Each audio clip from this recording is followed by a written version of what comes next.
नमस्कार श्रोते हो. कथा वाङ्मय या यूट्यूब चॅनलवर मी मंदार मधुकर तुम्हा सर्वांचे मनापासून स्वागत करतो. ज्येष्ठ साहित्यिक आणि माजी संमेलनाध्यक्ष मराठी साहित्य मंडळ श्री सुरेश लोहार लिखित सरमळकर बुवा ही कथा आज आपण ऐकत आहोत.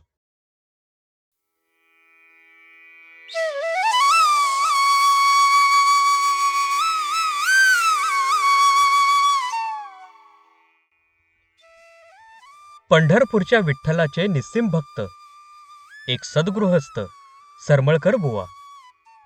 सरमळकर बुवांची आठवण झाली की पंधरावड्याच्या एकादशीचा दिवस.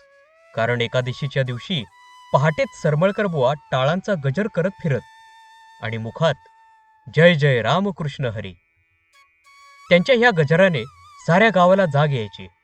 गावातील प्रत्येक देवळासमोर ते विठ्ठलाचे भजन म्हणत. पाठीवर भागवताची पताका, डोक्याला फेटा, धोतर, शर्ट आणि सदा अणवानी. पहाटेच बुवांचं दर्शन घेण्यासाठी गल्ली गल्लीतून लोक येत. बुवा त्यांना उपदेश देत.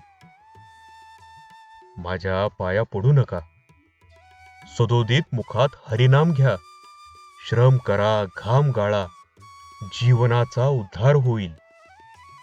खरोखरच बोले तैसा चाले, त्याची वंदावी पाऊले. याप्रमाणे सरमळकर बुवा नुसते टाळकुटे बुवा नव्हते.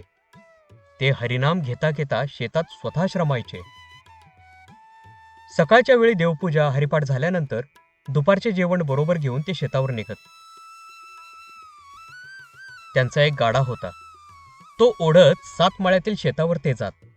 शेतावर जाता जाता वाटेत पडलेल्या जनावरांचे शेण गाड्यात गोळा करत आणि आपल्या शेतात ते पसरवत. शेताला उत्तम प्रकारचं शेणखत मिळे.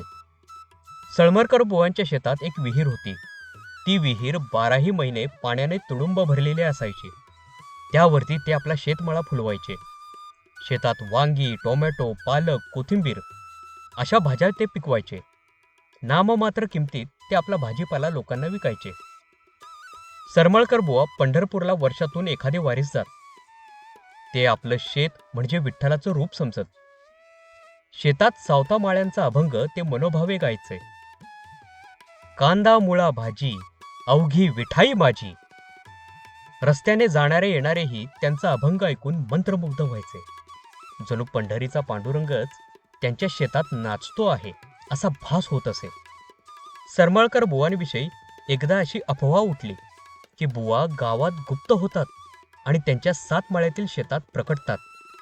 परंतु बुवांना हे समजताच त्यांनी लोकांची अंधश्रद्धा दूर केली. गावकऱ्यांना समजावून सांगितले. पांडुरंगाची शपथ रे. लोक हो, तुम्ही तुमचं अज्ञान दूर करा. मी कुठेही गुप्त होत नाही आणि कुठेही प्रकट होत नाही. माझ्याविषयीचा भ्रम दूर करा. श्रम करा, घाम गाळा. घ्या कुदळ फावडे हाती, विठ्ठल श्रमवाल्यांचा साथी. बुवांना विदूरपण आलं. त्यांचा एकुलता एक मुलगा मुंबई महानगरपालिकेत कामाला होता. सरमळकर बुवा एकटेच हरिनाम घेत आपलं जीवन व्यतीत करीत होते. आता त्यांना वार्धक्य आलं. आता सरमळकर बुवांच्यानं कोणतंच काम होईना असं झालं. दर पंधरावड्याच्या एकादशीला पहाटेच गावातून विठू नामाचा गजर करीत फिरणेही बंद झाले. हरिनाम घेता घेताच त्यांना वैकुंठवास झाला.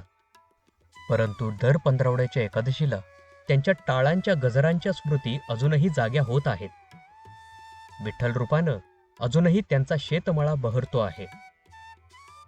कथा समाप्त.